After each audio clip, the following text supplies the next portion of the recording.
Hey, here's your Wiley Manager 3-minute crash course on Bored to Lead, Jed. Hardwired for leadership.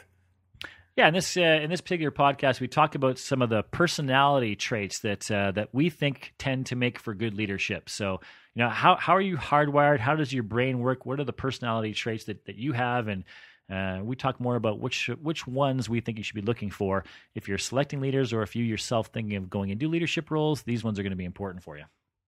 Right on. So on the full-length podcast, which you can pick up at www.wileymanager.com or on iTunes, we talk about this in some length, Jed, but perhaps you can just give us a little teaser as to what...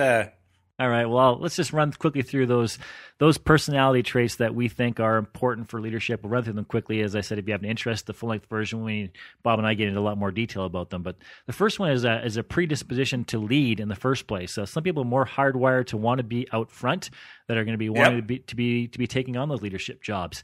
The second one is receptivity to feedback. Good leaders are open to feedback, are trying to figure out ways to improve, and have this sort of mindset of continuous improvement. So that's the next personality trait we talked about. Some people are more inclined to be more self-aware than others. Others might be sort of self-deluding, thinking that they're better than they actually are. Good leaders tend to have a real solid grasp of what their own individual strengths and opportunities to improve, in fact, are. Right. Good leaderships often have the personality trait of being others-focused or other-centered versus the opposite, self-centered or attention-seeking. So they're more interested in the success of others than they are even of perhaps themselves. Another personality trait that we think is important in leadership is trust. So some people are just more naturally trusting than others. Others are a bit more control freakish. We think that leadership roles leaning towards or having the personality trait of being more trusting is going to be more effective. Another one was calm under pressure, calm under stress. Okay. Next one is interpersonal skills. Some people just, have a bit more of a tough time with interpersonal skills than others. When you're naturally hardwired to be an effective communicator with others, you're going to be in an easier spot to be a leader.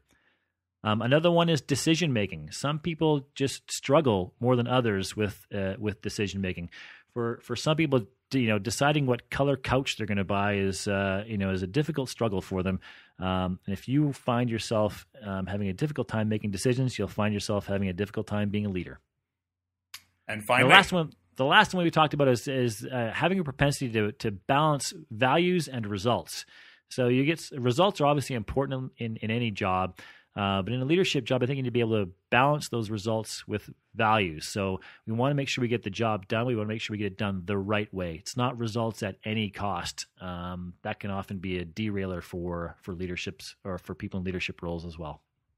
Right on. All this and a quote from Somerset Maugham if you join us on the full-length podcast. We'll see you soon, Jed. Thanks, Bob.